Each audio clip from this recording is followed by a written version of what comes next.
Dans les couloirs du palais royal, l'aristocratie vaque à ses occupations. Les serviteurs prennent soin des murs et de leurs occupants. Lors des repas, les victuailles dégagent un fumet qui réveille les appétits les plus enfouis. En dehors, le soleil brille. Le vent caresse les cheveux du peuple franc. Les hommes s'entraînent au combat, les femmes veillent sur leurs enfants, et le prêtre veille sur son troupeau que Dieu lui a confié. Les ravages de la guerre fratricide restent dans les mémoires, mais le calme semble être revenu sur le royaume. Cependant, derrière ce moment de sérénité, un vide est perceptible dans la salle du trône. Ce dernier est vide. Son occupant est absent. Non pas pour la guerre ou pour rencontrer ses sujets, il apprend à écrire, à lire, voire pour certains n'ont même pas conscience d'être roi. La dynastie mérovingienne décline, et son pouvoir n'est que d'apparat. Le vrai dirigeant du royaume figure à côté du trône. Ce dirigeant n'est autre que le maire du palais, puissance aristocratique ayant parvenu à prendre les rênes du pouvoir. Le trône, dans lequel il aimerait s'asseoir, est à portée de main, mais pourtant il reste inaccessible. Cependant, une opportunité s'apprête à se présenter au nouveau prétendant. Cette opportunité n'est pas née au sein du royaume franc, mais dans une contrée fort lointaine. De l'autre côté de la Méditerranée, dans le désert d'Arabie, une nouvelle civilisation vit le jour, sous une bannière différente, un autre dieu. Ce nouvel empire naquit en 622 lorsqu'un homme répondant au nom de Muhammad quitta la Mecque pour une ville qui prendrait plus tard le nom de Médine. Cet empire lié à la religion qui le créa était l'empire islamique. D'abord vue comme une simple hérésie par l'Église, celle-ci s'avéra être le pilier d'une nouvelle civilisation qui allait imposer sa loi sur tout le croissant fertile et au-delà. En 632, Muhammad, prophète des musulmans, s'éteignit, laissant derrière lui un peuple fervent et déterminé à propager sa parole. Ce peuple reconnut Abou Bakr comme premier calife de ce nouvel empire naissant. Le nouveau calife se leva et regarda ses hommes. Il était temps d'unifier les tribus arabes. Il était temps de planter la bannière au croissant sur de nouvelles terres. La Syrie et l'Irak furent les premières terres à être conquises par l'Empire islamique. Une première étape dans l'expansion qui se devait d'aller au-delà du Moyen-Orient. Le croissant se mit en marche, et bientôt il rencontrerait le lys et les serviteurs du Christ. Et de cette rencontre, une dynastie allait s'éteindre. Mais une nouvelle allait voir le jour, encore plus puissante et glorieuse.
Tandis que le Regnum Francorum pansait ses plaies suite à la guerre fratricide, l'Empire islamique continua sa redoutable expansion. De 633 à 651, il prit le contrôle de la Perse, qui lui donna accès à un grand savoir. En effet, la Perse était un peuple de savants qui eut à de nombreuses fois combattre le monde grec. De ce fait, les Perses traduisirent le savoir grec en arabe, permettant ainsi l'acquisition d'un précieux savoir. L'Égypte fut conquise sous le califat de Oumar ibn al-Khattab. Le général Amr ibn Alas traversa le Sinaï et prit Péluse, Pilbéis, Héliopolis, puis Memphis et Alexandrie. Phostate devient la capitale de l'Égypte arabe. En 3 décennies, l'Empire islamique contrôla tout le Moyen-Orient. Seul l'Empire byzantin tenait bon face à la puissance arabe. Au cœur du royaume franc, l'affrontement entre les familles aristocrates continue de faire rage. Depuis 657, le maire du palais Hébroïne gouverne la Neustrie sans partage au nom de Clotaire III jusqu'en 673, puis au nom de Thierry III. Les rois changent, mais lui reste près du trône, décidant à la place de la couronne. Par sa puissance, Hébroïne devient ainsi l'homme à abattre par l'aristocratie revendiquant sa place. À cette fin, les aristocrates de Neustrie demandent l'aide au roi d'Austrasie Childéric II. L'Église elle-même est sollicitée afin de contrer ce maire du palais trop influent. Ainsi, les Grands de Bourgogne trouvent en Léger, l'évêque d'Autun, un opposant légitime envers Hébroïne. Le maire du palais est entouré d'ennemis. La ruse est la seule sur laquelle compter en ces temps troublés. Quant à elle, la famille Pipinide est en grande difficulté en Austrasie. La tentative de prise de pouvoir de la part de Grimoald a amené les Pipinides à retourner dans l'ombre, ce qui les a profondément affaiblis. Mais, être dans l'ombre ne signifie pas nécessairement que tout est perdu, loin de là. Tandis que Wulfoald savoure ses nouveaux pouvoirs en 662, les Pipinides aiguisent leur lame. En 679, Wulfoald quitte ce monde, laissant Pépin II de Herstal, petit-fils de Pépin de Landen, approcher du trône. Hébroïne, voyant en lui un ennemi mortel, l'éclipse. Mais la mort parvint à trouver Hébroïne, et ce dernier fut assassiné. Pépin II sort de l'ombre, et dans la lumière, devient enfin maire du palais. Un premier pas vers la gloire de sa famille qui rayonnera au-delà du Regdrum Francorum. En 687, Pépin II mit à genoux le maire de Neustrie-Bercher, à Tertry. Par cette bataille décisive, un seul et unique maire du palais tint les rênes du royaume dans ses mains. Le nouveau maître des Francs mena de nombreuses campagnes militaires. Les Frisons, les Alamans puis les Bavarois plièrent face à la puissance franque. Les nouveaux territoires furent évangélisés, auréolant de gloire les Pipinides. L'Empire islamique, en quête de gloire également, affronte la puissante Constantinople, capitale de l'Empire byzantin, héritier de l'aigle romain. De 674 à 678, puis de 717 à 718, les forces omeyyades tentent de prendre la ville. Mais le premier siège s'écrasa sur la puissante muraille de la ville, et le second fut encore plus désastreux pour les forces arabes. La flotte omeyyade encercla la ville, mais elle ne reçut ni flèches, ni boulets, ni soldats. Ce fut un torrent de flammes qui déferla sur les navires arabes. Ce feu, connu sous le nom de feu grégeois, détruisit les navires et provoqua d'immenses pertes à l'Empire islamique. Cet échec stoppa les revendications arabes sur l'Europe de l'Est, dont les portes étaient gardées par le glorieux Empire byzantin. Cependant, un échec au nord de l'Empire, bien que sévère, ne signifiait pas pour autant stopper la conquête. En 711, le croissant d'Arabie marcha sur l'Afrique du Nord. Contrairement à la tentative de prise de Constantinople, la conquête fut glorieuse, rapide et implacable. Profitant des crises internes, l'Empire islamique domina ces nouveaux peuples, et les Berbères qui avaient résisté à la christianisation se convertirent à l'islam. Les forces musulmanes sont à nouveau aux portes de l'Europe, mais cette fois-ci au sud. Pour l'Empire islamique, la conquête n'était pas terminée, et ses yeux se tournèrent dorénavant vers les côtes de la péninsule ibérique où se tenait le royaume wisigoth, et au-delà, le royaume des pieux francs. Le croissant et la croix allaient bientôt se rencontrer, et de l'issue de la bataille se déciderait le destin des peuples, des rois et de la foi.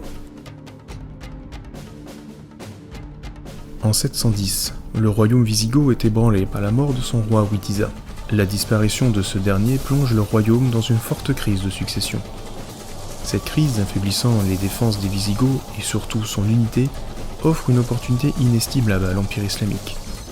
Le roi Roderick, revendiquant le trône, espère trouver en ses nouveaux venus des alliés de circonstance. À cette fin, il aide Tariq ibn Ziyad à débarquer à Gibraltar. Ce sont 12 000 soldats arabo-berbères qui posent pied sur la péninsule ibérique.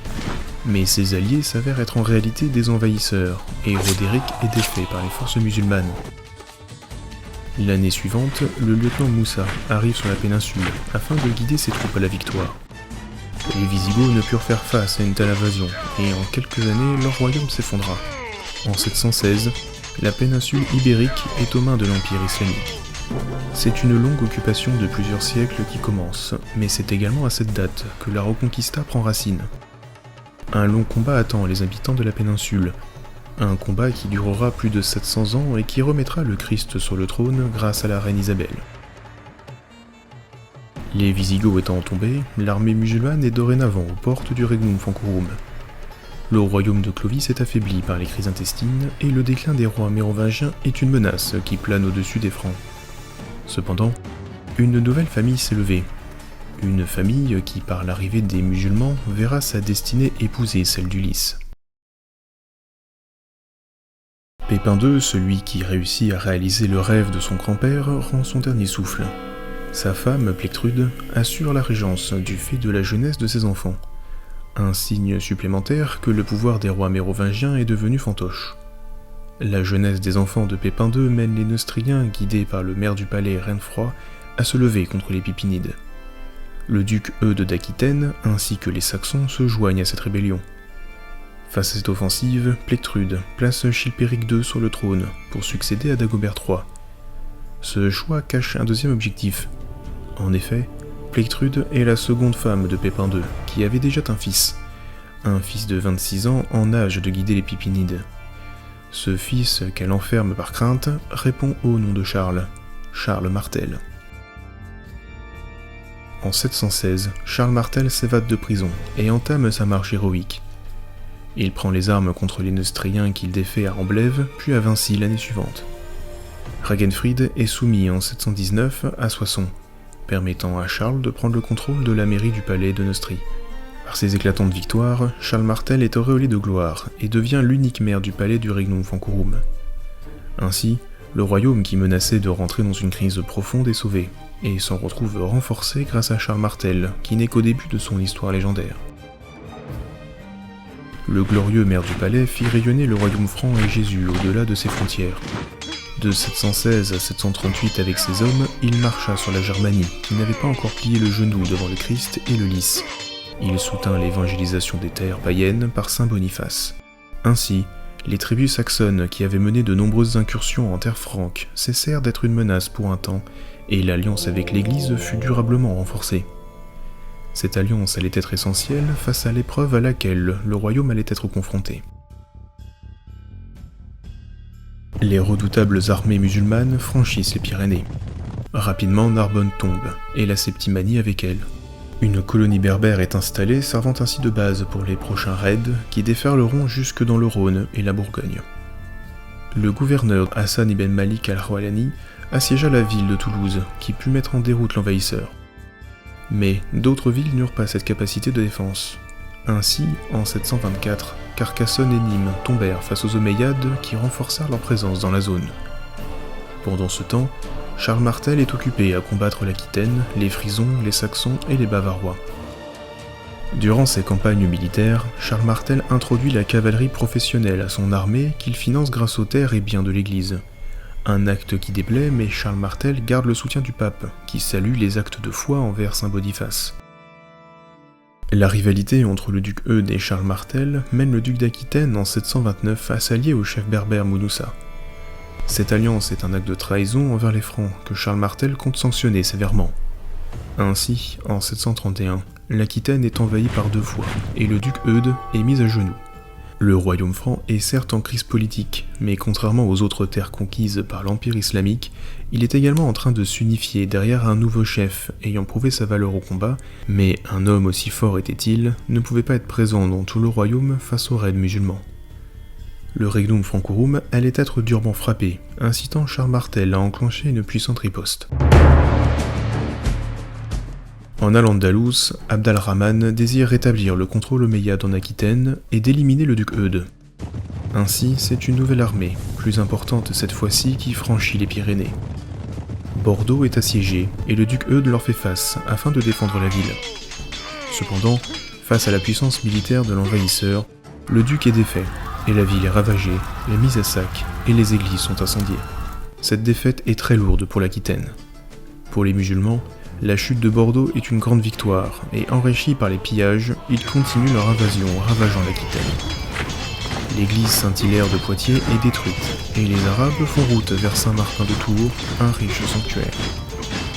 Le duc Eudes, conscient du désastre à venir, s'élance dans une mission désespérée pour prévenir le seul qui pourrait arrêter l'invasion, Charles Martel. Celui-ci, à l'annonce des événements catastrophiques, rassembla sa puissante armée et la longue marche, guidée par le marteau de guerre vers Tours, commença. L'armée musulmane continua sa route, et son arrivée funeste à Tours n'était plus qu'une question de temps.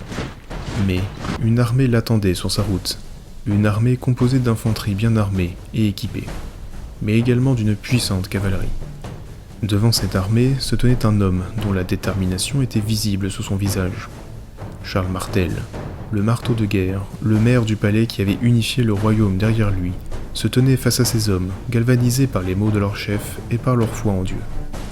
Charles Martel n'était pas seul. À ses côtés se tenait le duc Eudes. Son rival se tenait également sur son cheval, afin de défendre les terres franques et prendre sa revanche sur les musulmans qui l'avaient durement défait à Bordeaux. Deux armées se firent face, et la grande bataille allait débuter. Du côté des Francs, se tenaient 20 000 hommes, et 30 000 du côté musulman. Cette bataille, qu'importe celui qui l'emporterait, marquerait l'histoire de par les conséquences sur le royaume franc qui en découlerait. Cette bataille ne pouvait s'achever que par la victoire totale de l'un des deux camps, et la défaite totale de l'autre. Les deux armées s'élancèrent et le combat fit rage. Les deux armées déterminées à gagner. Pour les musulmans, le défi était grand, car face à eux se tenait une armée expérimentée et dotée d'un armement largement supérieur au leur. La charge fut lancée, et les deux armées s'élancèrent dans un grand combat. Charles Martel frappait avec son marteau ceux qui voulaient piller et mettre le feu au royaume franc. Les armes des infanteries s'entrechoquèrent, les Francs s'organisèrent en formation compacte, formant ainsi un mur infranchissable. Le duc Eudes prit la tête de la cavalerie, et telle une marée salvatrice, contourna le champ de bataille et déferla sur le campement musulman. L'armée arabe fut encerclée, et Abd al-Rahman, qui combattit fièrement auprès de ses hommes, fut tué. La destruction du campement et la mort de leur chef désorganisa complètement l'armée adverse, qui n'eut autre choix que de sonner la retraite avec quelques survivants restants. La terre des Francs était ensanglantée par le sang des envahisseurs et par celui de ses glorieux défenseurs. Mais le royaume franc se tenait debout et fier. Cette bataille n'était que le début d'une longue série pour libérer le royaume. Les Arabes avaient été défaits, mais leur raid n'était pas encore stoppé pour autant. Charles Martel, par sa victoire, reçut un prestige immense et une légitimité incontestée aussi bien en Aquitaine que dans le reste du royaume francorum. Dans le sud du royaume franc, la présence musulmane resta bien installée. En 734, Youssouf ibn Abd al-Rahman al-Fihri devint gouverneur de Narbonne. L'année suivante, la ville d'Arles est annexée, du fait de la trahison du duc de Marseille qui s'allia aux musulmans. De nombreux raids continuèrent de déferler dans la région. Bien que moins importants par rapport à la taille de 732, ces raids mobilisèrent les Francs dans un combat sans relâche. Pour Charles Martel et les Francs, le temps n'était plus à la défense, mais à l'offensive. Leur devoir était de bouter l'envahisseur en dehors de leur royaume. En 737, Thierry IV décède dans la différence totale, les rois mérovingiens ne faisant office que de figurants du trône. L'indifférence est telle que Charles Martel ne nomme aucun roi à la place. Ainsi, le maire du palais peut enfin s'asseoir sur le trône. Il n'est pas roi, mais son pouvoir est désormais équivalent. Le fils de Pépin, promis à l'obscurité d'une cellule, fut finalement le héros de la famille Pipinide. Le nouveau dirigeant du Regnum Francorum ne resta pas pour autant dans le palais royal, car sa place était sur le champ de bataille, afin de libérer les terres des Arabes. À cette fin, une campagne militaire fut lancée en Provence, et Septimanie jusqu'en 739. Avignon fut libéré, ainsi que Nîmes. Narbonne, quant à elle, resta aux mains musulmanes, bien retranchées. Par la suite, le gouverneur d'Al-Andalus se rendit dans la ville afin de convertir la population à l'islam, ce qui cependant eut une efficacité modeste étant donné le peu de traces réelles ayant traversé les âges, la population locale préférant préserver sa foi envers le Christ. L'Empire islamique, malgré sa force, s'est écrasé face à la puissance des Francs.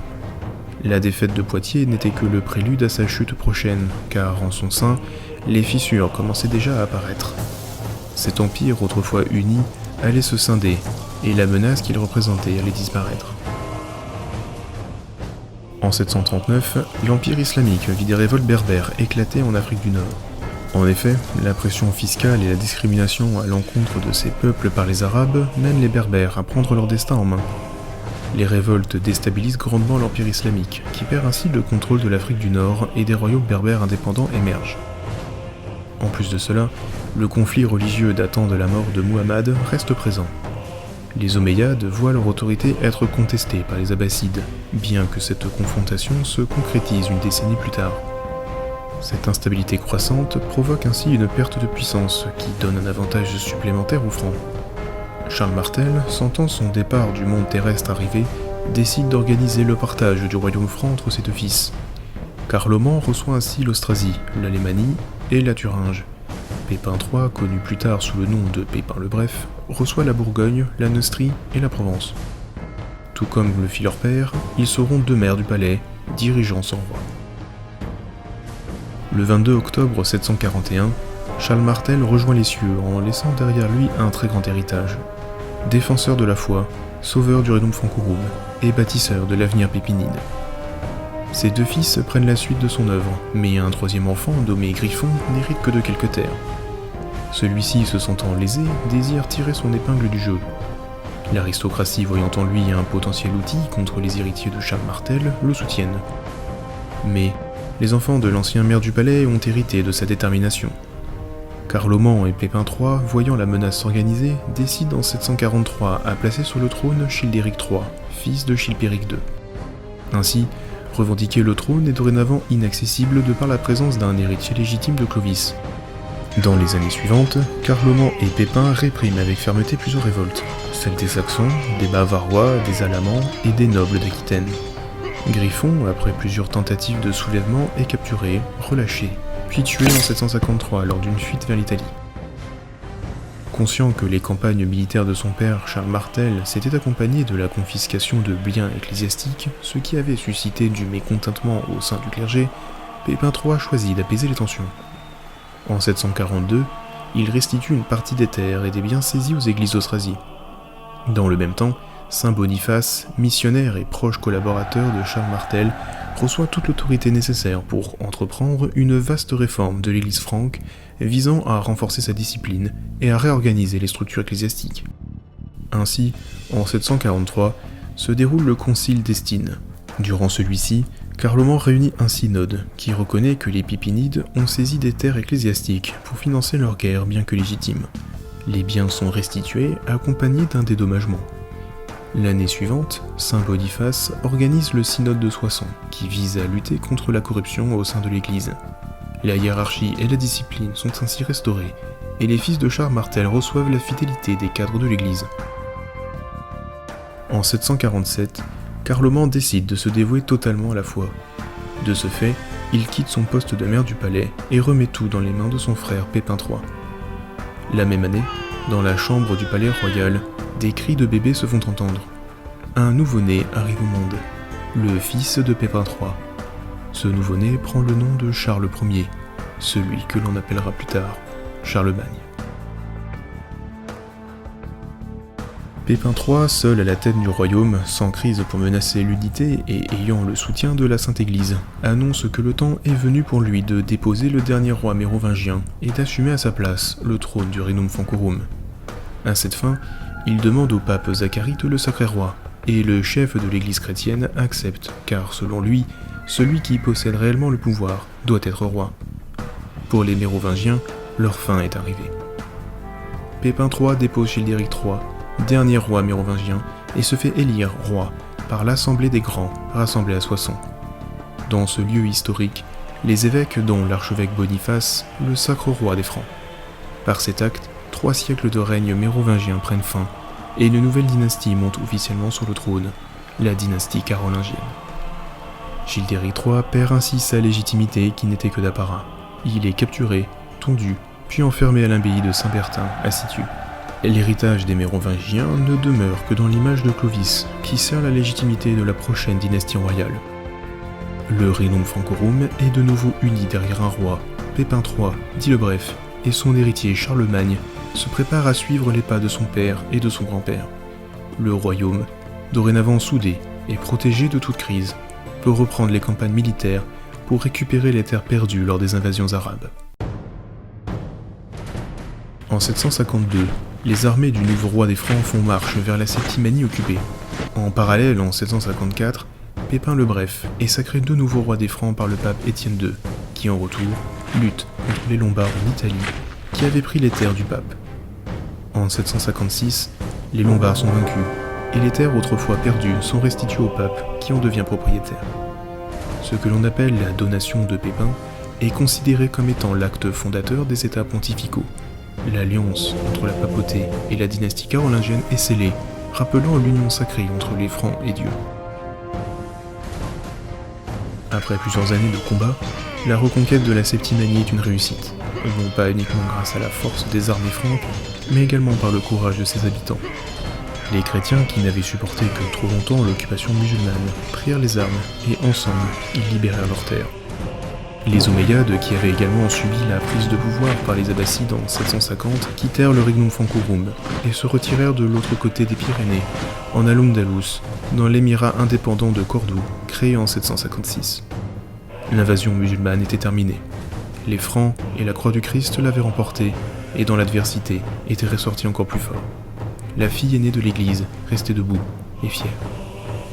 Et enfin, l'Aquitaine, qui était devenue indépendante, fut réintégrée au Regnum Francorum en 768. Pépin le Bref, en moins de 20 ans, termina l'œuvre de son père Charles Martel. Les Pipinides, autrefois dynastie de maire du palais, devint dynastie royale, couvert de gloire par la libération des terres occupées par les musulmans, mais également par les nouvelles conquêtes. Enfin, l'alliance renforcée avec l'Église fait de cette dynastie naissante une dynastie déjà légendaire. Le premier roi carolingien tombe cependant malade, et sentant son heure arriver, convoque les grands afin de préparer son héritage. Deux enfants se tiennent face à lui, Charles Ier et Carloman Ier. Charles obtient l'Austrasie et l'Aquitaine. Carloman hérite de la Bourgogne, la Provence, l'Alsace, la Thuringe et la Hesse. La Neustrie, quant à elle, est divisée entre les deux frères. Le nord de l'Oise revient à Charles, le sud à Carloman. Le 24 septembre 768, Pépin le Bref s'éteint, emportant avec lui la gloire et la fierté d'avoir parachevé l'œuvre de sa famille. Il est enterré dans l'abbaye de Saint-Denis. Une ère s'achève, une autre commence. Sous les voûtes silencieuses, Charles Ier et Carloman Ier se tiennent devant le gisant de leur père, Pépin le Bref. À eux désormais d'assurer la continuité de son œuvre, de préserver l'unité et la force du Regnum Francorum. Mais l'histoire ne fait que s'accélérer. L'héritage qu'ils portent sur leurs épaules ne tardera pas à façonner une figure encore plus grande. Charlemagne, dont le règne marquera à jamais l'Europe et le monde.